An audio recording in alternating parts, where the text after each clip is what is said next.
Leanne had realized that Spock had a sister that was not mentioned in Starfleet records.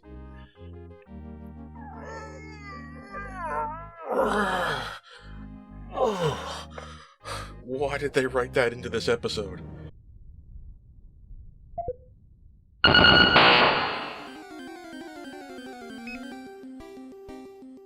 We got episode 1, 2, 3, 4. We're on number 4 for Star Trek Strange New Worlds. The worlds are strange, and they're certainly kinda new, and our crew is not so new, and our episode, well, it's not so fresh, but it's not that bad. This is Memento Mori. That means remember death. Perhaps you could equate that to remembering how someone died, veterans who passed away, veteran Starfleet officers. Oh yeah, that's right. This episode is on Remembrance Day, Memorial Day, something like that. They all wear these little badges. You're remembering people that you've lost. Say, I was on the Farragut, and a bunch of people died. I have a Farragut badge above my Starfleet insignia. Anyway, that being said, this episode is about death, okay? Wearing the reminder of death literally on your body. How does it play on your mind? How does it play in your day-to-day actions? And most importantly, how does it play in extraordinary circumstances to take place in this episode? This episode is more or less a mismatch of old ideas.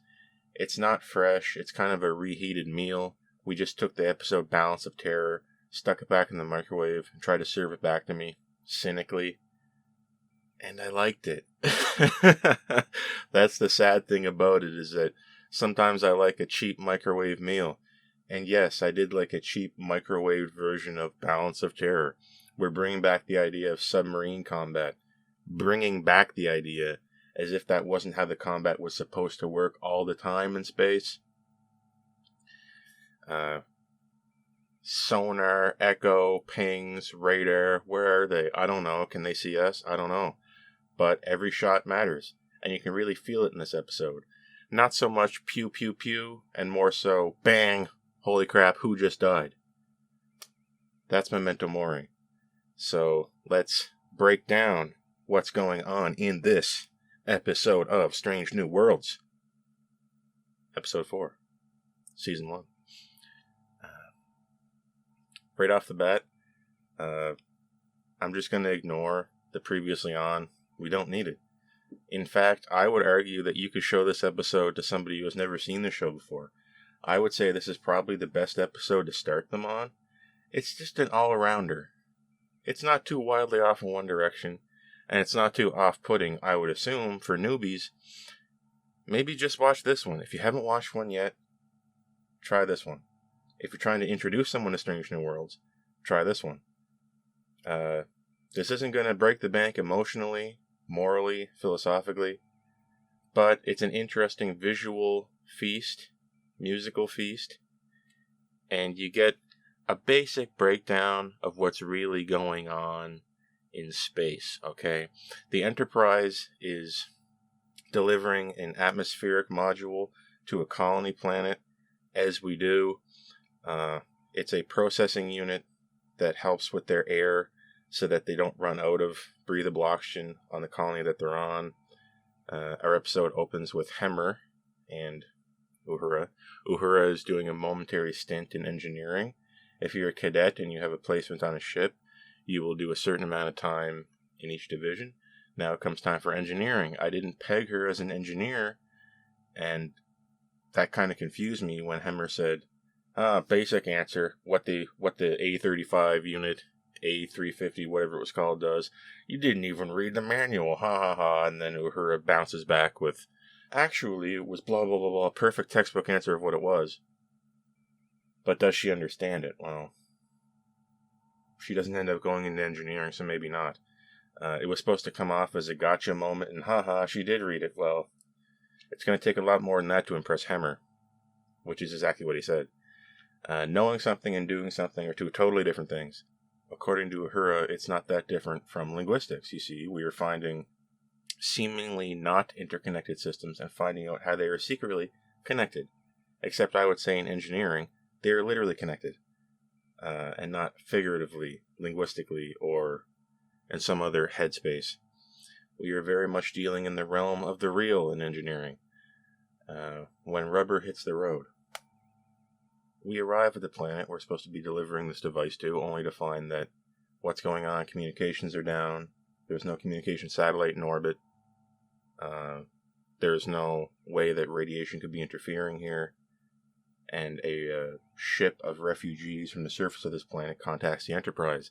Immediately, I knew something was up. I was immediately suspicious of this ship, put it on the main viewer. Oh, help us, we're dying, blah, blah, blah. We were attacked by something. We didn't even see what it was. We were attacked on the surface. We send down an away team, and I appreciate the respect for the audience. They go down to the planet. They're down there for a few seconds. We see what happened. There's blood everywhere. It's dangerous. We get out. We hear the away team beam back to the ship. We've got the away team back. We didn't need an awkward cutaway showing that they're back. We just said it and trusted that you knew it as the audience. I support that idea. We had faith that the audience just knew they were back, just based on the dialogue, because we're paying attention. Okay, we're down there. We're back. Something dangerous happened. What are we going to do? We have the atmospheric processing unit.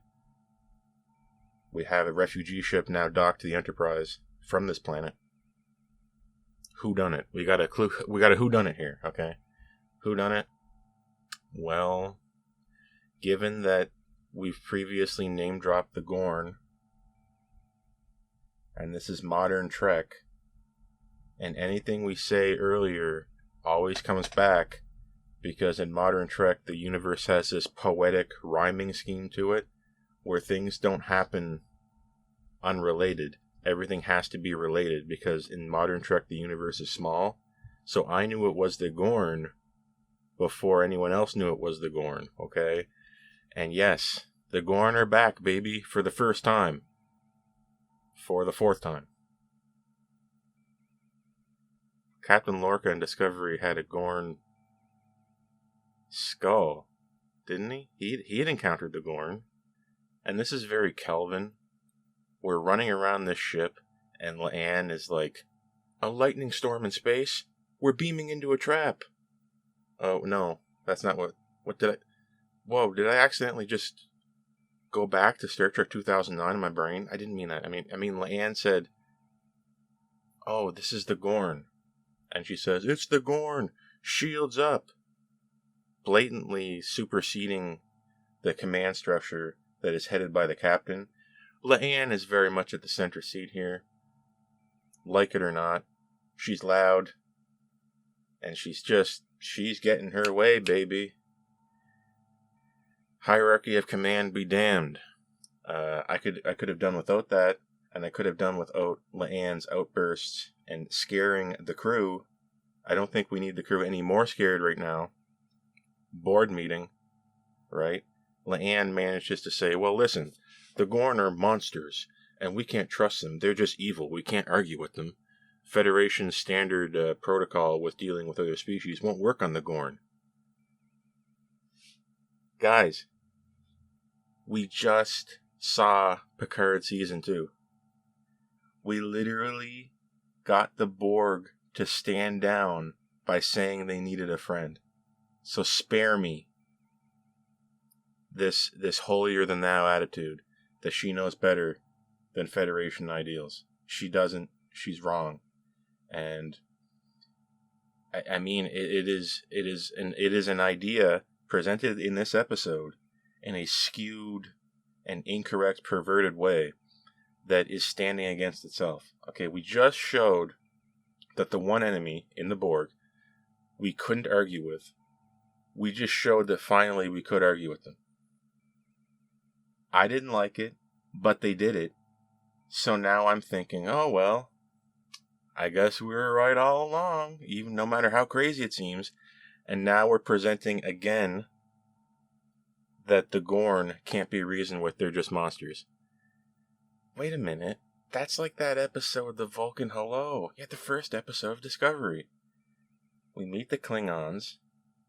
We're here on a routine mission. We get waylaid by the Klingons. And one of our officers is yelling at us to take offensive/defensive tactical measures and forego standard procedure.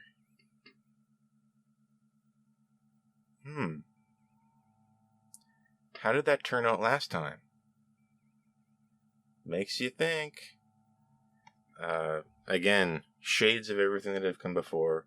It is a product of everything that has come before, for better or for worse. It is a puzzle of ill-fitting jigsaw pieces, creating not so great an image.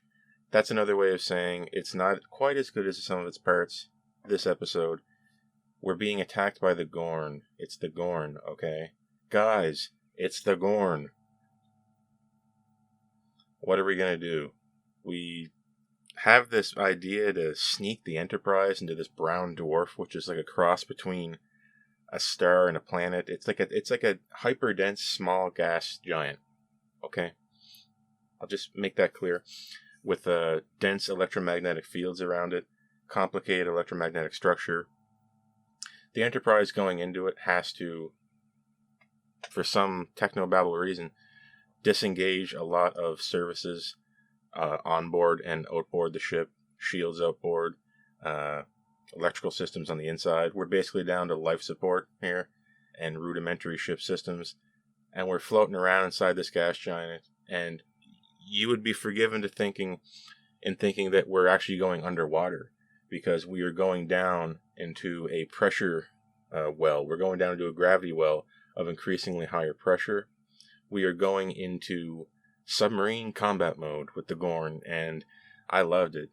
I said before, I loved episodes that made space feel dangerous, and this makes space feel dangerous. I loved episodes that remind me of these people being astronauts, and this reminded me of being an astronaut. Space wants you dead. Space ain't nice. One thing goes wrong and I'm dead. Okay? So it's really setting the stakes. Previously in modern Trek, we would take stakes and dissolve them. But now we're trying to bring it back in. Again, if we're remembering Discovery and we're trying to consider this, it's like, how do these fit together, these realities? But if we could please just forget Discovery. Oh wait, no. We can't forget Discovery. This takes place literally after Discovery. Discovery is the nasty, rotten mouse baked into the cake. This episode is a nice, yummy birthday cake. You got the cherry on top. You're cutting out a slice, and there's an actual rat hidden inside the cake. The rat is Discovery. Later on in this episode, we need to figure out how to fight the Gorn, and La'an undergoes a mind meld with Spock because guess what?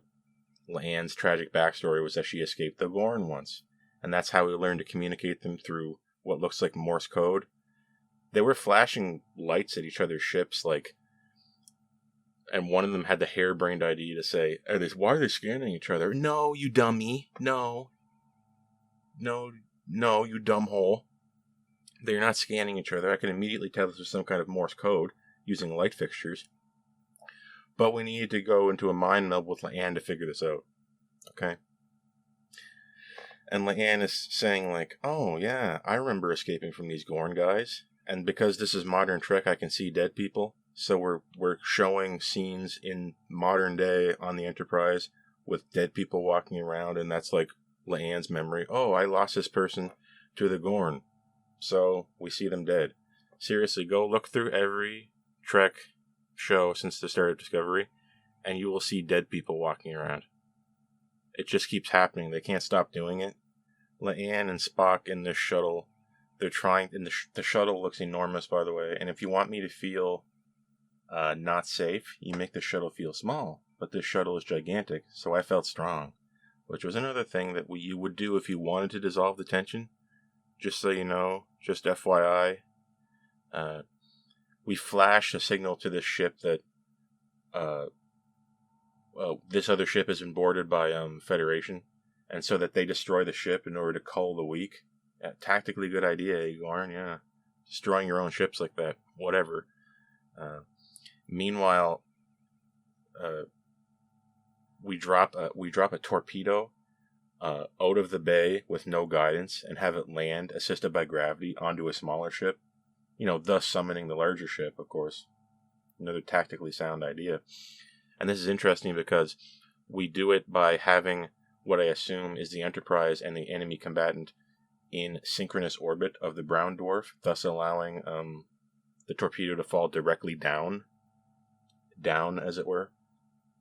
Again, interesting science, pushing the boundaries here and there, but it's generally copacetic.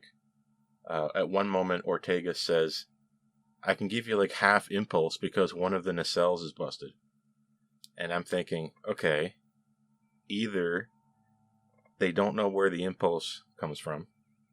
Okay, impulse propulsion comes from the impulse drive. It's not necessarily connected to the nacelles. Nacelles is for warp drive. Either they didn't know that, or there's an immensely complicated reason why they're connected together. And I can imagine a few reasons why they would be, but who is right, me or the writers? Well, I don't know. I'll leave that up to you in the comments. But you can watch the episode and find the point where Ortegas mentions the nacelles affecting the impulse drive. Kind of curious. This is our A-plot. Things go along mostly as planned. We end up killing about 7 people in our A-plot. But in our B-plot, I thought was compelling. Because remember Hemmer and Uhura?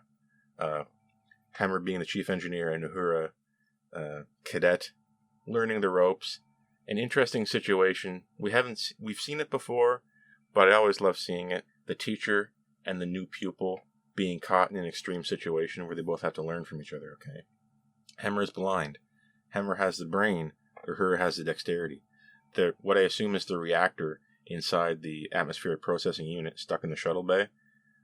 The access way to the shuttle bay is cut off, and they have to figure out how to stop the processor from blowing up. Okay, because sci-fi reasons, it's turning into a bomb, and we have to stop it.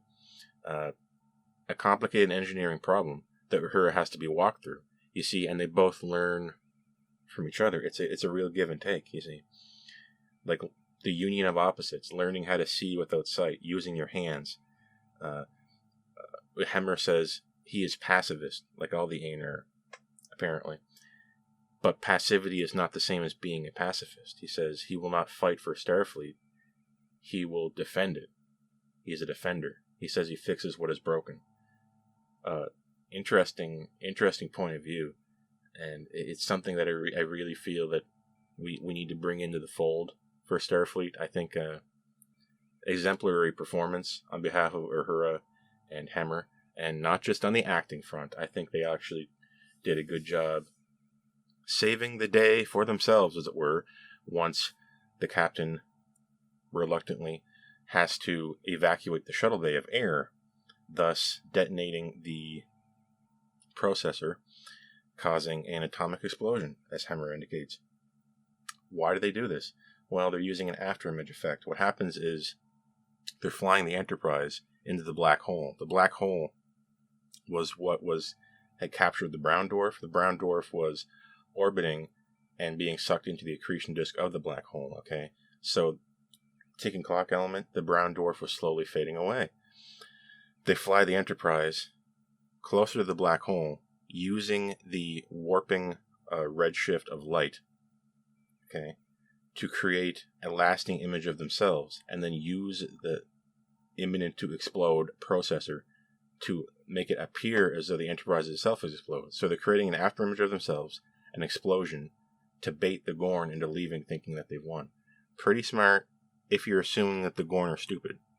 Okay, so I have to imagine that the Gorn are just dumb and that they don't really know how black holes work. Otherwise, you'd know how afterimages work near a black hole.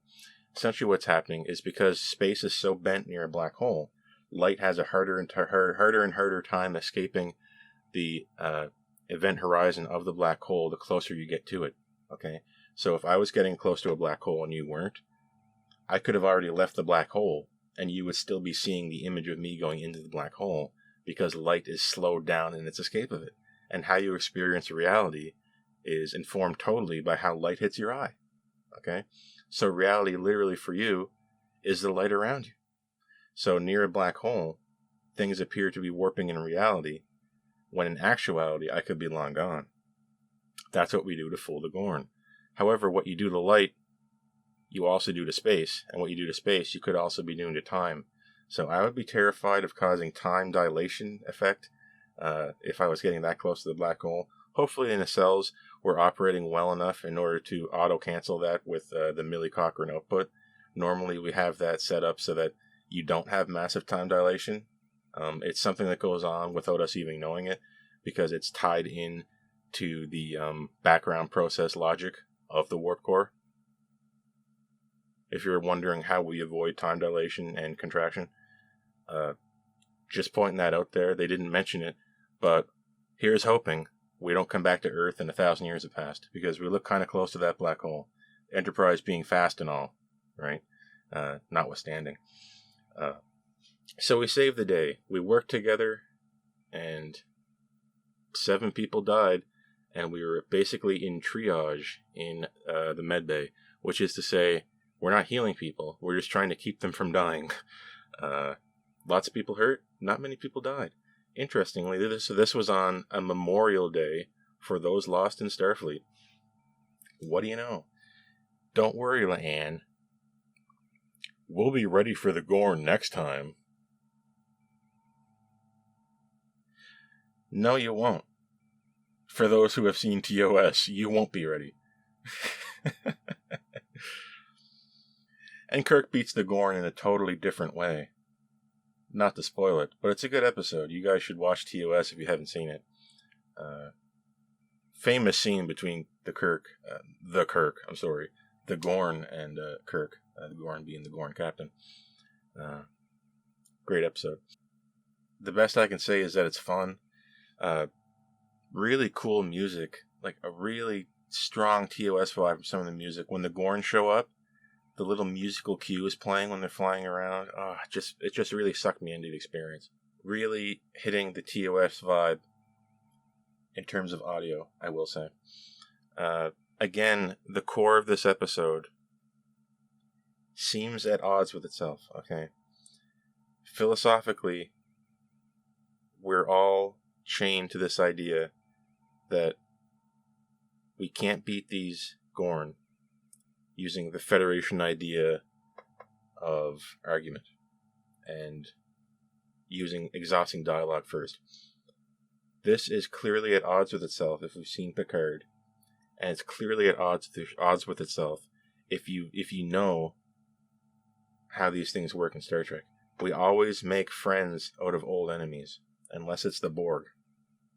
That has been the reigning idea since forever. There's no reason to step on it now, if not just to make Leanne look crazy.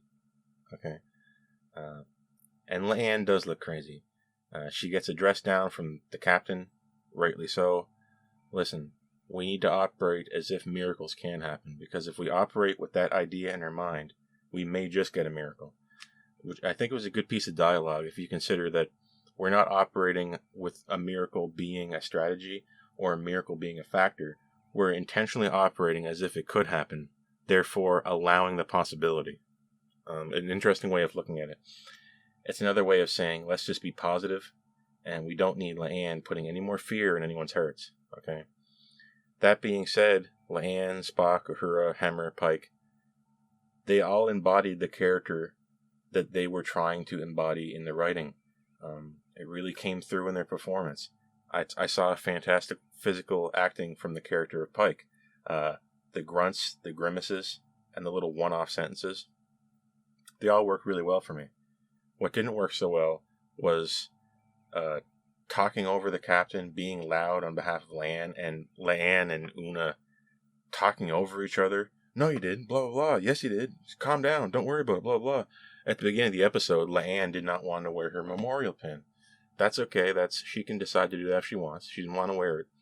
But at the end, having recognized the importance of remembering past deaths, she decides to wear it because her own past holds the secret for how to beat the Gorn. which was just the fact that the Gorn used like Morse code, and she remembered back to a time using Spock's mind meld where she saw somebody writing down what these flashes of light meant. Like, Spock couldn't immediately figure out what that was. They were flashing lights at each other in a specific linguistic pattern.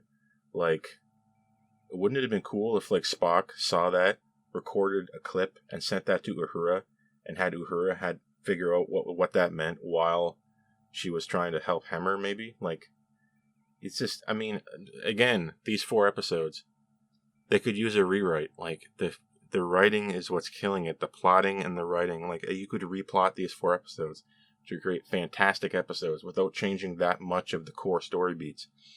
There's something in here with Strange New Worlds. There's something here that we could hit on that we're not hitting on at full throttle because of the writing. And I suspect it's probably because these writers are newbies. These writers probably don't have a lot of writing credits. I'm just going to guess. It doesn't feel like it. This feels like writing. Either the writing room was too busy or it was totally forgotten about. Cinematography, visuals, music. We put so much emphasis on these. We're spending just obscene amounts of time and money on them.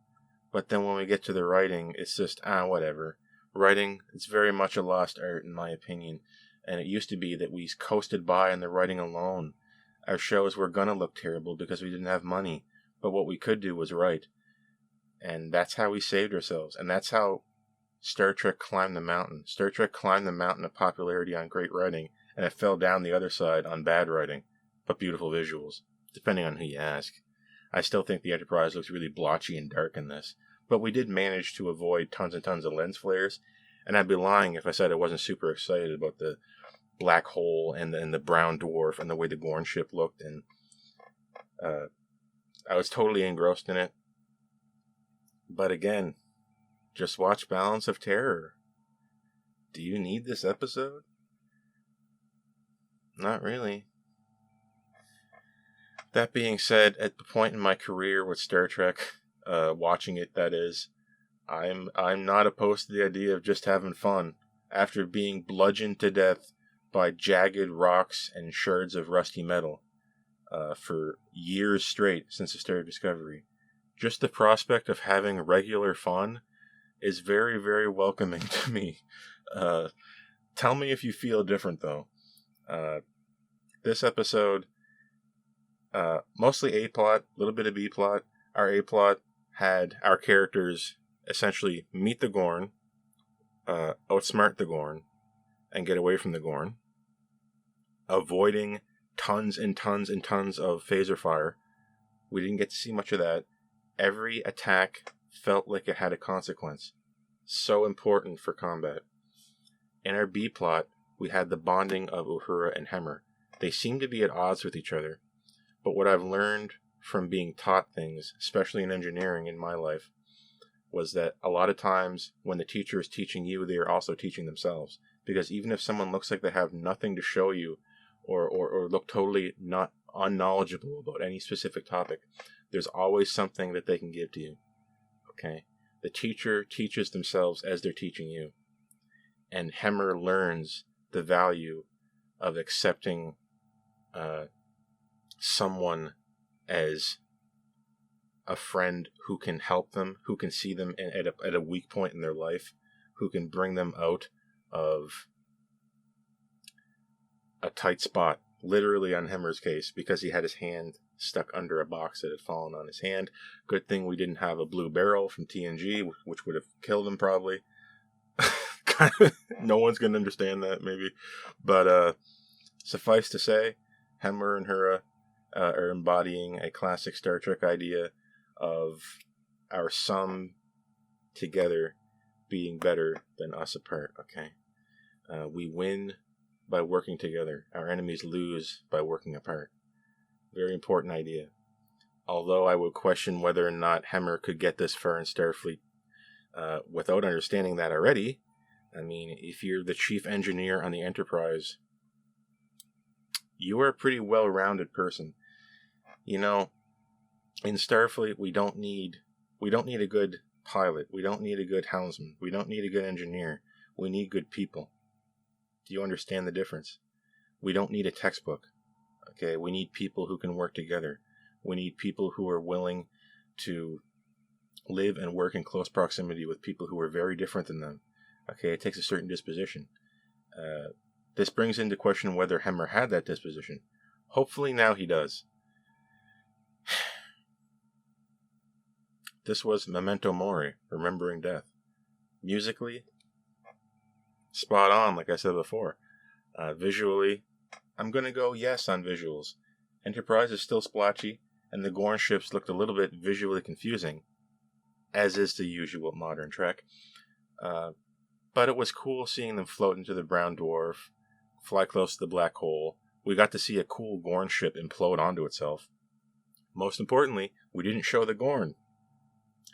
Either one, we wrote this pretty smart, and we realized we didn't have to show the Gorn in order for the episode to be good. We preserved the mystery. Either that, or we know we're going to bring the Gorn back later and stupidly turn the Gorn into the main villains of this season. That better not be the case. Like when Pike said next time the Gorn are back, we'll be ready for them, my brain was just red alert, we're turning this into a season about the Gorn. If that's the case, I'm going to be very angry. But maybe we were smart, and we wrote this episode so that we didn't have to see the Gorn. Similarly, I don't know what a Romulan looks like in real life.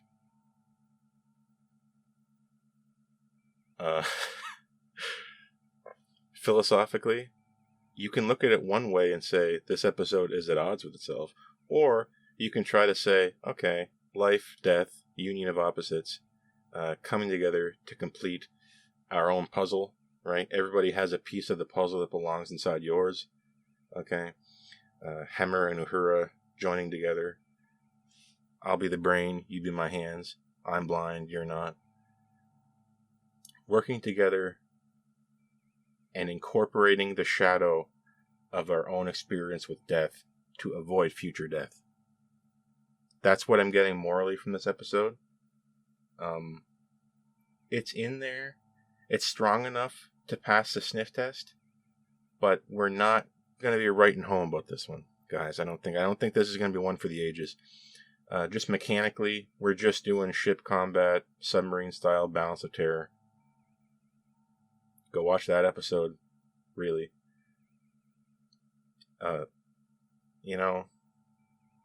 What can I say? I say this episode was better than the first episode of this season, but as I had neglected to mention before, I know I brought this up. What was the Discovery angle in this? Well, Leanne and Spock had their mind meld. Leanne had realized that Spock had a sister that was not mentioned in Starfleet records.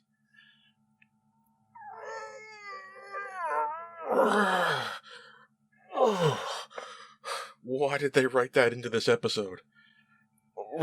I was going to give this episode a 6.5 until I saw that. That was the thing that really drove it over the edge for me. And number two, the planetary excursion looked terrible. I hate the excursion suits in this. They just look like trash. They look like a cheap action figure. I much prefer the leather jackets and whatever they had in the last episode. Go back to the cage. They had excursion jackets, not an excursion suit. The suits look terrible. The surface of the planet looked cheap. If I may say, it looked like a cheap factory assembled action movie from the 2000s on Earth. If you catch my drift, the way the scene looked when they went down to the surface, I saw a lot of things I recognized from ancient Earth, just standing around, just saying. Not to mention there was a dog, and we didn't save the dog. Are we gonna go back to this planet to try to rescue people? Are the Gorn gonna come back? We can't just forget about them. We have to bring this atmospheric processing unit there.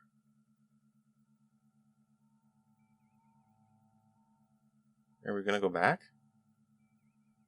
That's kind of important. I would have appreciated just a one-off line at the end, just wrapping it up saying that Starfleet is investigating the issue. We're going to handle it. The average viewer isn't going to care. The average viewer is probably going to like this episode, to be honest. That's why I'm saying show this to the uninitiated, maybe.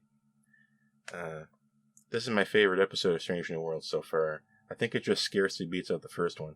And I realize I'm the odd one out in liking the first one and this one. I've seen reviews online. People were saying they liked 2 and 3. I don't know. I'm more in the 1 and 4 camp. Despite the references to Discovery. Although this episode had no ham-fisted reference to the fact that Pike knew his future. I don't want to know about that anymore. I'm done with that. And I'm glad it never came up in this episode. No sad sack Pike. But we got some sad sack annoying La'an. Delete La'an. Delete the scene with Spock talking about his sister. And we're getting there, We're getting to 6.5 if they could do that. But they can't, so I'm giving this a 6. It's a little bit better than nothing. You know how I rate these shows. 5 means it's not good or bad. I don't care. Anything under a 5 means I felt bad after watching it and shouldn't have watched it. But this being over a 5, I may in the future watch it again. I may not. 7.5 is usually the threshold for an episode I'm going to rewatch. This one, it's ultimately going to be a skip for me, but I'm not extremely annoyed for having watched it, apart from a few little tiny details. So, this is a 6er. There you go. What's coming next week? Who knows? I'm Lieutenant Mark, and I gotta go fly into this brown dwarf so I can seemingly disappear from sensors, even though I can be seen in the episode, meaning we're seeing light, which means the Gorn don't have windows. Could you guys not look out a window? Mark out.